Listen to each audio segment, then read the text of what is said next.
Hey everyone, Nathan here from Save Your Game. Today we're talking about games that we absolutely love, and perhaps even games that we couldn't even live without. Now for me, when I thought about this topic, the game that came to mind was The Witcher 3 Wild Hunt. It's one of my favorite games of the past few years, definitely of this console generation, and if not, of all time. The reason I love it so much is probably because of my deep love for fantasy settings and stories and worlds with swords and sorceries and different races and creatures.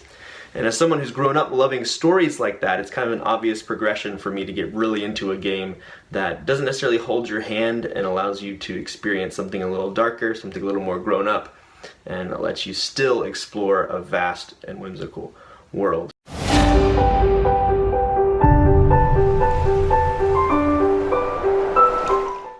The world of The Witcher 3 Wild Hunt is one of the most lively worlds I've ever experienced in a game.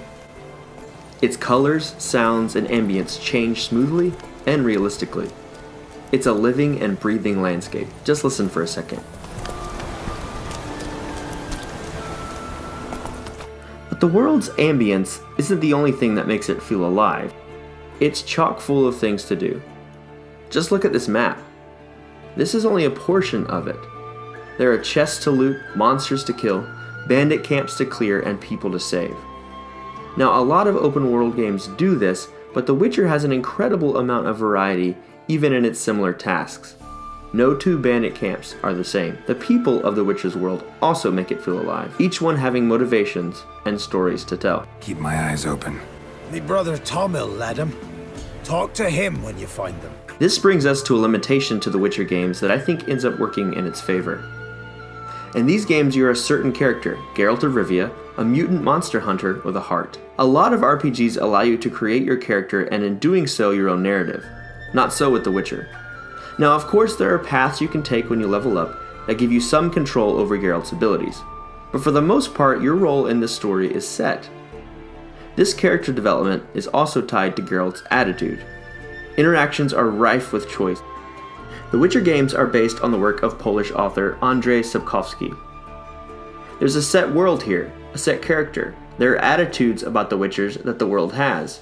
And once you learn and figure that out, you can kind of base your decisions on the way that the world treats Geralt. There's a unique narrative skeleton here, and one that you hold within the tension of the choices you have to make. There are a lot of choices to make when it comes to Geralt and his relationships.